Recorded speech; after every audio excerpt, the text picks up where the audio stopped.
बिस्मिल्लाहिर्रहमानिर्रहीम अस्सलाम वालेकुम। I am Afsha, welcome to my channel cook and look. आज मैं आपके साथ शेयर कर रही हूँ आलू का एक बहुत ही ज़बरदस्त सा सालन। जब आपको कुछ समझ नहीं आए बनाने को और आपके पास कुछ भी ना हो घर में, तो आलू तो एक वाहिद सब्ज़ी है जो घर में हर वक्त मौजूद होती है। तो आप इस रेसिपी को झटपट बना सकते हैं। बहुत ही ईजी सी रेसिपी है, लेकिन बहुत ही मज़ेदार और यमी सी रेसिपी है। आप इस रेसिपी को बनाकर इंजॉय कर सकते हैं पूरी के साथ, पराठे के साथ या फिर राइस के साथ। बहुत ही यमी सी रेसिपी है, बहुत ही जल्दी बन जाने वाली रेसिपी है। तो चलिए इसको बनाना स्टार्ट कर लेते हैं। तो यहाँ पर हमने ले लिए आधा किलो आलू, जिसको हमने बॉयल कर लिया था। बॉयल करने के बाद हमने इसका छिलका निकाल दिया है और अब हम इसको क्यूब्स में कट कर लेंगे। तो हम छोटे साइज़ के क्यूब्स करेंगे। तो इस तरह से जब हम बॉयल करके आलू बनाते हैं, तो इसका सालन बहुत ही मज़ेदार और यमी बन के तैयार होता है। तो अब हम इसके क्यूब्स कर रहे हैं और क्यूब्स करने के बाद इसको हम साइड में करेंगे और हम इसका मसाला तैयार करेंगे।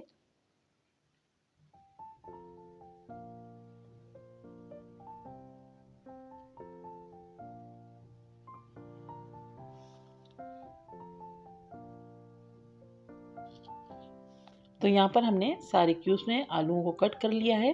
अब हम इसके लिए मसाला तैयार कर रहे हैं। तो यहाँ पर हमने ले लिया हाफ कप ऑयल और इसमें हम डालेंगे 1/4 टीस्पून कलौंजी, 1 टीस्पून ज़ीरा, 1 टीस्पून इसमें डालेंगे सौंफ, 1/4 टीस्पून इसमें डालेंगे अजवाइन, और हम इसमें डालेंगे राई दाना 1/4 टीस्पून, मेथी दाना 1/4 टीस्पून, एक बड़ी इलायची डाल रहे हैं इसके अंदर और 3 से 4 लौंगे ऐड कर रहे हैं। और इसके साथ ही हम इसमें डाल देंगे 2 हरी मिर्चें, जिसको हमने चॉप करके रखा हुआ है।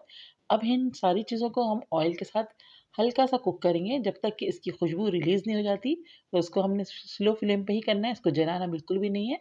अगर जल गया तो आपका सारे मसाला ख़राब हो जाएगा और सालन में कड़वाहट आ जाएगी। तो हम इसका बहुत ख़्याल रखेंगे। तो जैसे ही इसमें हल्की सी खुशबू आना स्टार्ट होगी, तो इसमें हम डाल देंगे अपने बॉयल किए हुए आलू। लेकिन उससे पहले हम इसमें डाल देंगे 1 टीस्पून अदरक लहसुन का पेस्ट। जैसे ही अदरक लहसुन में खुशबू आएगी, तो उसके बाद हम इसमें आलू ऐड करेंगे और आलू ऐड करने के बाद इसको हम अच्छे से फ्राई करेंगे ऑयल में। तो हमने डाल दिए इसमें आलू, जो हमने क्यूब्स में कट करके रखे हुए थे। अब हम आलू को ऑयल में इतना फ्राई करेंगे कि ऑयल पे हल्का सा गोल्डन सा कलर आ जाए। तो अब हम इसकी अच्छी सी भुनाई कर रहे हैं, इसको फ्राई कर रहे हैं आलू को।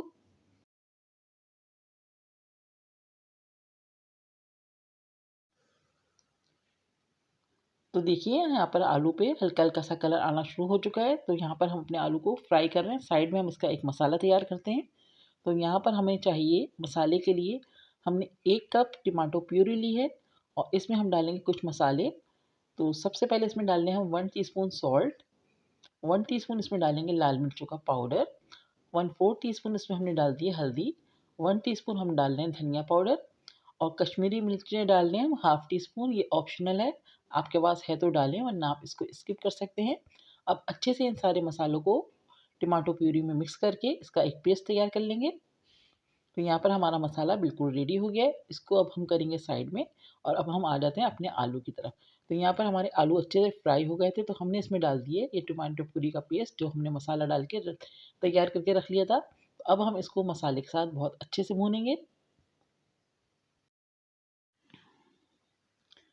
तो जैसे ही ऑयल अलग होगा, मसाला अच्छे से भुनेगा, तो इसमें हम ग्रेवी के लिए पानी डालेंगे। तो हम अभी फ़िलहाल इसको 2 से 3 मिनट तक बहुत अच्छे से भून लेंगे। तो देखिए हमारा मसाला अच्छे से भून गया। अब हम थोड़े-थोड़े आलू मैश कर देंगे। तो हम जब इसमें ग्रेवी करेंगे, तो इसकी अच्छी सी ग्रेवी बन के तैयार होगी। तो हमने इसमें हल्के-हल्के से आलू को मैश भी कर दिया है।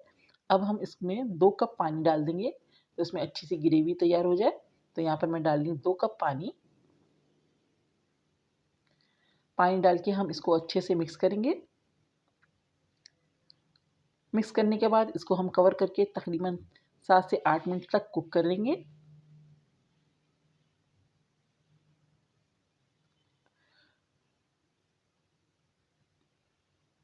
तो देखिए यहाँ पर आलू हमारे अच्छे से कुक हो चुके हैं और इसको एक दफ़ा फिर से हम चला देते हैं।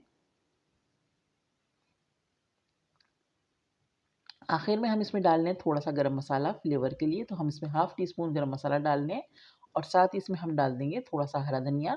मिक्स करेंगे और सर्व करेंगे इसको। हम सर्विंग बोल में निकाल लेंगे इसको। तो ये बहुत ज़बरदस्त सी रेसिपी है। आलू पूरी जब आप बनाते हैं तो पूरी के सालन के तौर पे भी आप इसको यूज़ कर सकते हैं, पराठे के साथ नाश्ते में सर्व कर सकते हैं या फिर नॉर्मल लंच में आप इसको बनाकर सर्व कर सकते हैं। बहुत ही यम्मी और बहुत ही झटपट बन जाने वाली रेसिपी है, बहुत ही मज़ेदार सी। आई होप कि आज की वीडियो आपको पसंद आई होगी। वीडियो पसंद आए तो प्लीज़ लाइक एंड कमेंट ज़रूर कीजिएगा और अपने फ्रेंड्स एंड फैमिली में शेयर कीजिएगा। नेक्स्ट वीडियो के साथ बहुत जल्द आऊँगी, दुआ में याद रखिएगा। अल्लाह हाफ़िज़।